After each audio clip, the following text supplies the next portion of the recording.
Hey everybody, I'm Wes from PC Gamer. I'm a senior editor there, and last week I was one of the first 6 people in the world to fly to From Software's offices in Tokyo to play an early build of Elden Ring Nightreign. I will note that we weren't allowed to do gameplay capture of Nightreign, and I didn't get any B-roll either, so most of the footage that you're going to see here may be just some kind of generic stock footage of Elden Ring itself. Just note that you're not getting an extensive look at Nightreign itself now. I mean, it's fair. Until later. Okay. A 3-player co-op roguelike set in the world of Elden Ring, that is probably not what you expected from Software, who are famous for their high-stakes, high-difficulty RPGs. But Elden Ring Nightreign is a turbo mode reinterpretation of the combat that From Software has been refining across the last 10 years of games. The new features in this roguelike, teased in a trailer at the 2024 Game Awards, are a bit hard to wrap your head around until you've actually played it. But I have, and I'm here to tell you all about it. It is a 3-player co-op game set in an alternate universe version of Elden Ring's game world. It's hard to get a real good feel for what you're looking at in that trailer. It probably left you with way more questions than answers. But I got to play the game for a good 6 or 7 hours, so I have still some questions, but a lot more answers. So I'm going to give you a first look at Nightreign, how it plays, what about it is exciting, and what about it wasn't fully convincing right out of the gate. Let's break down the key details. 1. Elden Ring Nightreign is a 3-player co-op roguelike. In Nightreign, you play as a member of a 3-player co-op team exploring a familiar but different version of Limgrave, Elden Ring's starting zone. The map has a static overall layout, but with sort of like a DJ mix approach to the weapons you find and the enemies you encounter. They're going to be random and jumbled up every game. Before each run, you'll choose a final boss to go after, almost like you're picking a creature to hunt in Monster Hunter. But before you fight them, you have to survive 2 days of exploration and combat, with each day ending in a big boss fight of its own. So in the build of the game I played, the first night I would either end up fighting a pair of demi-humans or a big centipede monster, while night 2 was either Margit the Fell Omen. All of you are very familiar with him if you played Elden Ring, or a tree sentinel with a couple of lesser riders, but still very scary knights riding alongside him. All right. So as an Elden Ring, you can be matched with random players for the multiplayer, or you can use a multiplayer password system to party up with your friends. 2. Nightreign will be a premium-priced, not free-to-play game. From Software told me they don't consider Nightreign to be live service. They want a full game experience in the box, so to speak, and that means updates after launch are still an open question. Bandai Namco, who is the publisher, did confirm for me that you won't need to own Elden Ring to play it. Nightreign is totally standalone, and the price will be comparable to Shadow of the Erdtree, this year's expansion, which probably means $40, but that's not confirmed. Basically, the takeaway is this is not a full $60 or $70 priced game. 3. You'll play as predefined characters. So yeah, there's no character creator in Nightreign. Unlike basically all of From Software's RPGs, Nightreign does not let you create a custom character, though you will unlock this is very different then. Skins for the cast of 8 preset characters as you progress through the game. Nightreign is going for the hero route with predefined characters. I get to play with 4 of them, but there will be 8 total in the final game. So in the build that I played, there's Wilder, who is an armored knight who resembles kind of like the canonical box art character from a lot of the Souls games. He's got a hefty longsword and a really cool high mobility grappling hook. There's also Duchess, who's a speedy kind of scout-like character in Nier Automata cosplay, equipped with a magic dagger. Duchess dodges with an elegant sidestep rather than the usual roll, and an incredibly powerful ability that lets her re-deal the last few seconds of damage that both you and your allies have done to a nearby enemy all over again. It's really, really effective with team coordination and really satisfying to pull off. There's also Guardian, who's kind of like a Birdman. He was the tankiest of the characters that I played as, whose ultimate ability has him fly up into the air before performing this huge dive bomb attack back to the ground, which deals damage in a wide area and boosts your allies' defense for a little bit. This is a really clutch move. You can use it to both deal damage and revive your allies at the same time. A funny quirk of Nightreign is that you actually revive your allies by attacking them rather than holding like a revive button the way a lot of games do. And the 4th character that I got to play as was the Recluse, who's a very frail mage, the most complex character of the bunch, who I spent the least amount of time with as a result, because I didn't want to constantly be dying while I was playing. But I think doubtless will be very powerful in the hands of skilled players once people have a lot of time to actually tuck in the Nightreign. So the Recluse has the ability to absorb elements from enemies, which sounds a little confusing, but it's based on kind of the last thing that's hit them, what elemental affinity that attack might have, whether it's bleed, poison, fire, ice, etc.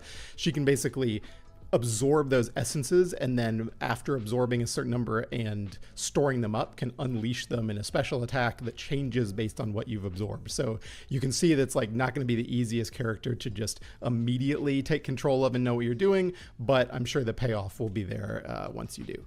And there are 4 more characters in addition to those 4, including one who's an archer and one built around parrying combat like Sekiro or the Crystal Hard tier from the Shadow of the Erdtree expansion, but From Software are keeping tight-lipped about those heroes for now, and there are 2 more that we don't know anything about. Number 4, Nightreign is not a battle royale, but yeah, it kind of looks like one. When I first saw this trailer at From Software's offices, I thought, what the heck is this, a battle royale? And yeah, Nightreign is borrowing the popular battle royale mechanic of a danger zone ring shrinking to a focal point on the map as you play. So at first glance, like, it looks like it's going to be a PvP game. Yeah, it's not you right. You drop into the map from you the actually sky have on to like kill a boss, that's all. So not it player. kind of feels like you're jumping off the Fortnite party bus, or, you know, descending onto a map in Apex Legends. The Fortnite vibes are very strong in this game, right? But no, it is not a battle royale game. In fact, it is even less of a PvP game than Elden Ring or Dark Souls. There is no invasion mechanic in Nightreign. You cannot fight against other players at all. So the Battle Royale ring is just there to to limit the amount of time you can spend leveling up by fighting enemies and push you towards boss fight confrontations at the end of each day. So the days will only last about 10 minutes before you have to do a big boss fight.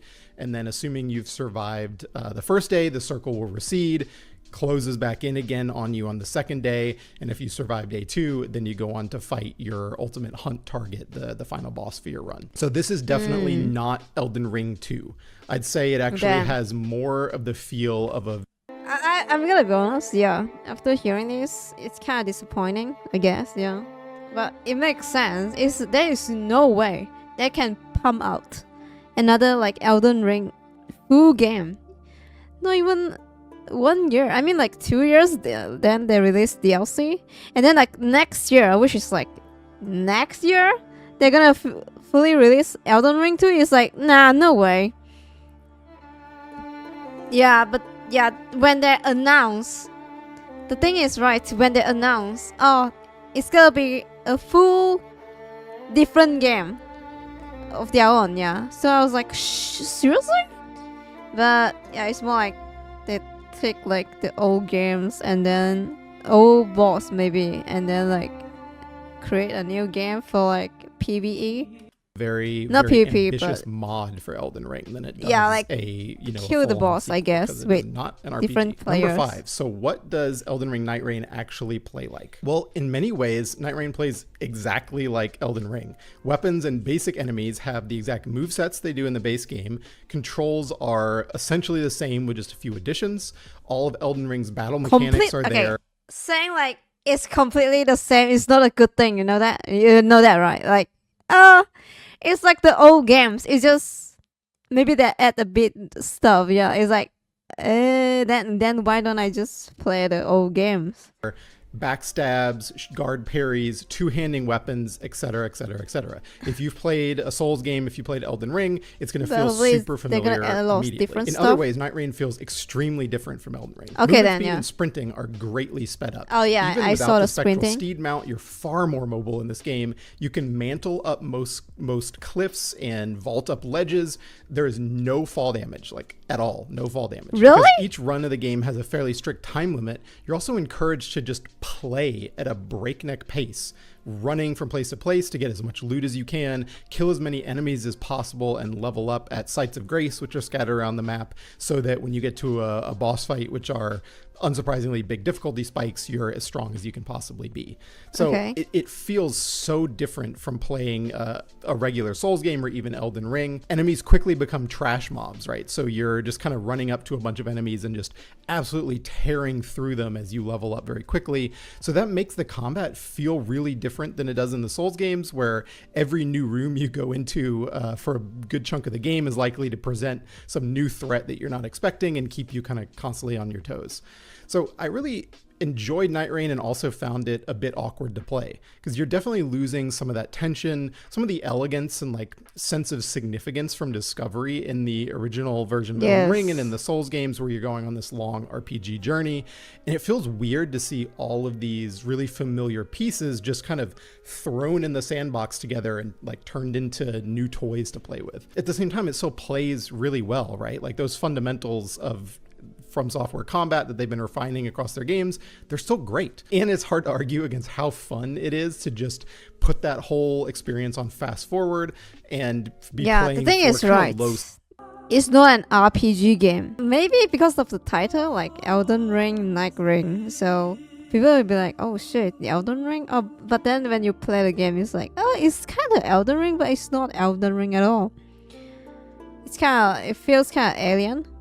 Stakes compared to a classic From Software game, right? Like you're not groaning when you die in this game because you've just lost so much progress. It's not that big of a deal. So I found myself immediately wanting to jump into another round at pretty much at the end of every single match, just because I was excited to see what kind of stuff was going to happen in the next run and what kind of random drops I was going to get. I guess this game is good for people that just love to like rush bosses, like maybe like Esmongo or like Moist Critical, those kind of player that just want to kill bosses. Maybe for those players, this could be like fun because you just want to like test how strong you are. That would define how I built my character. Yeah. So instead of like going around the map grinding, you just want to kill bosses, and maybe play with your friends, like other streamers. So. That randomization. Number 6, is the map randomly generated and how much does it change? The layout of Nightreign's map is static, kind of. It looks like a jumbled up remix of Limgrave with familiar caves, forts, wizard towers, ruins, jails, all in different places than they were in the original game. And From Software says that general topography and the location of structures will stay fixed. Like the map is the map. Okay. But the developer's also being cagey about the extent to which it can change on different runs.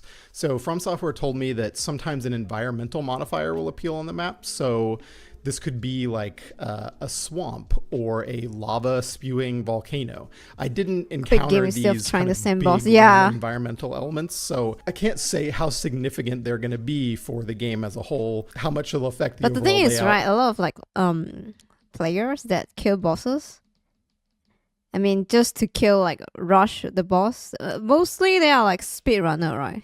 They'd be like, hey, let's see how fast I'm gonna reach this map, and then like find the boss and kill the boss. So I'm not sure. Again, I guess it's fun if you just want to kill bosses in this game. The map, how much they'll kind of come to dominate a run, if at all. Or how many like varieties of these surprises are going to be in the this one is a bit different. This game. In my interview, From Software also hinted at the fact that the environmental changes like might be tied to the sort of meta stories for the different characters you can play as. So there's a lot we don't know here yet about kind of how all of this stuff is going to play together. The enemies and the bosses you encounter at each place of interest, each fort and so on, will vary by session, which is clearly what From Software is kind of relying on to be the main thing that keeps combat fresh and keeps playing the game multiple times exciting, because they want that to be unpredictable across many runs, even if the overall shape of the map, stays basically the same. I think there's Okay. a risk there with this design of the map feeling, I guess, like a bit too much of a drag to explore in a PvE game if it remains static. Even if you encounter a different boss at the ruins you've run around 30 times before, I don't know that that's going to be as exciting as it is playing a PvP Battle Royale game where, yes, you can get tired of the map, the environment to some extent, but there's just so much more unexpected behavior from other human players. It's so much more dynamic to be in that PvP environment in a place that you know very well than it is in a PvE game where you kind of know how the enemies are going to behave, even if you run into this type of soldier in a fort versus, this type of undead, for example. But again, I played one day of an early build of this game, which clearly did not have every, random and procedural element all active at once. So it's really not enough to see how. Okay, alright. Maybe they're trying to copy Monster Hunter. I haven't played that before, so I can't comment, guys. Yeah, Monster Hunter. I think they take a lot of different games and try stuff out. Okay, yeah, the thing is, right, from soft fans, because From Soft already released a bunch of games before, right? And they mostly fall into category of RPG and difficult game. So they already established a very strong fan base with that taste. So when they try to do something different, I think it's gonna be difficult, yeah, because you have expect the same stuff all over and over again from Soft, right? So when they release this kind of kill boss rush game, it's gonna be again, yeah, people will be skeptical a bit and feel it's very alienate. This is not the usual stuff from Soft. So yeah, it's also not made by Miyazaki. It's made by the combat director from Elden Ring. Forgot the name. Oh yeah, not Mike Wazowski. Again, I think it's gonna be fun, but I'm not sure if I'm gonna play it. Yeah, I have to see some gameplay first. Everything's going to fit together in the final game. There will definitely be some randomized surprises. I'm sure it's fun, of course. Nightreign, for example, Margit, the Fell Omen, was one of the potential Night 2 bosses, but also sometimes invaded our play session unexpectedly in the middle of the day and started just chasing us across the map. I think it's Number very 7, risky now for now if you try to get in the game expecting the same thing from Soft as usual. Yeah, it's kind of risky. So yeah. A lot of other action RPGs. If you've played a Souls game, if you played Elden Ring, you know that these games have literally hundreds of weapons in them. Number 7, the loot system resembles a lot of other action RPGs. If you've played a Souls game, if you played Elden Ring, you know that these games have literally hundreds of weapons in them. And I only ever used a handful of them in a given playthrough, which was kind of a bummer. But the way Nightreign simplifies stats and makes it so that just about every character can use every weapon, so you can assemble a viable build on the fly pretty much every run, and you are not locked into playing in a particular way, even if you choose a character who kind of by default is a bit tankier or a bit faster paced. So regular enemies and bosses around the map will drop randomized loot. As in other action RPGs, that loot can include passive skills like stat buffs. It can also include active effects and affinities like poison, bleed, ice, fire attacks, and more. Loot is abundant. There are tons of chests and breakable objects in the environment that house weapons and consumable items like oils to coat your sword for extra damage, daggers that you can throw for range damage, etc. So when you kill a boss, you usually get to choose from 3 loot options, with one of those options being like a kind of a permanent or permanent within the run character option rather than a weapon upgrade. So for example, that could be like a 15% bonus to damage reduction for the rest of the run. Regular drops are shared between players. So you could open a chest and then someone could just run up and grab the items right from under your nose. But the more valuable drops from bosses are individualized. Loot is tiered with color-coded Your friends can steal your loot? I mean, they are not rare, but damn. Okay. So if you play Diablo or like any MMO, you'll basically know the gist there. Yeah. And Elden Ring's old inventory system is gone. It's much simplified in Nightreign. You can only hold 6 weapons, 3 in your right hand and 3 in your left hand. And the passive skills on weapons that you pick up actually remain active as long as they're in your inventory. So that means you could pick up a greatsword that you don't want to use because you're doing kind of like a fast-paced dagger build, but you want to keep it in your inventory anyway because it happens to offer like a nice buff to your poise stat. So you're sort of creating a build just by picking and choosing which weapons and items you pick up as you go. Number 8, there will be meta progression in the form of character stories and permanent loot from each run. In between runs, you're going to return to an alternate version of Elden Ring's Roundtable Hold, where you can chat with all of the characters except for the one that you're currently embodying, practice using their abilities in a training ground, and make use of some kind of upgrade system that was not accessible in the build that we played. Each character in Nightreign has these relic slots that you can equip random end of run rewards to. So these offer some really substantial benefits. They're how you're going to improve your characters long term. One relic, for example, gave me +2 vigor, made my healing flasks actually heal my allies in addition to myself, which was really, really beneficial. Another marked treasure for me on the map and boosted magic attacks and enhanced specifically one of the Duchess's character. I haven't played Hex So there's before. going to be a lot of variation between these relics, and it seems I like should you're probably going to check out get the more game relic and slots see as you play how through it the is. game, just based on the UI. That's speculation on my part, but it kind of makes sense because From Software told me there's going to be some degree of narrative progression for the characters as well. So it sounds like moving those through those stories is probably going to give you some sort of progression, not just in how the characters' stories play out, but also in what bosses you can fight or how the map changes. All of this stuff was left pretty unclear. They clearly don't want to kind of spoil everything up front. So there's But story? I do get the sense that there's going to be some sort of longer term evolution in the game beyond just having these 3 slots that you can put slightly better items into. Number 9, Nightreign really isn't an RPG now. Leveling is way simplified. Just like the combat and the movement now, leveling is really fast in Nightreign. You still level up by killing enemies to accrue runes and then spending those runes at a site of grace, just like in Elden Ring, but you accrue them very quickly, and instead of leveling up an individual stat, every chunk of runes you spend will grant you 1 level kind of just overall, and that will boost your stats across the board. Stat growth is different for each character. So like the Duchess and the Recluse are always going to have less health than Guardian, for example.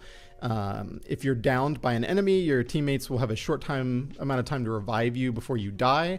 And then if you do bleed out, you'll still respawn nearby, but you'll lose all the runes you were carrying like in Elden Ring, and you will de-level by 1 level. Whoa. That's something a little bit different. But as in Elden Ring, you can still reclaim your runes by returning to the scene of your death, although an enemy may have picked up your runes and will be holding them hostage until you kill them. Your character does not have any kind of meta level, so you're back to level 1 at the start of each run that you go into, but there are some meta progression elements like the ones I alluded to. Alright, okay. Basically after each run, you go into hub world and NPC there have story and talk to you after every run or after you kill a certain boss, I presume. Okay, if there's like stories, I think that's gonna be more interesting than just, you know, get in the game, kill boss, get the rush, and next game, yeah. I prefer the storytelling. That would be nice, yes. I know it's not an RPG game, right? But I think it would be a nice additional to the game instead of like just have to rush. Before. Number 10. All right, finally, when can you play it? So like Elden Ring and most of the Souls games, FromSoft is planning to hold a free online beta test or network test for players sometime ahead of release. Really? We don't know when, but it's obviously going to be next year sometime. Based on their past games, expect the network test to be held between 3 and 6 months before release. Elden Ring was about 10 weeks ahead of release, while Dark Souls 3 was about 5 months ahead. So there's quite a range there. We'll find out more in 2025. So what features are you most excited about? What characters are you going to play as first? Let us know in the comments, and make sure you subscribe so you can stay up to date with the latest on Elden Ring Nightreign on PC Gamer. Okay, you know, at least if there's beta, we can like look at the gameplay. But to what degree the story holds up compared to an RPG game, we have to wait and see. Yeah, if it just like surface the level of storytelling, then it's not worth it. But if actually there's lore going on, right, that would be interesting.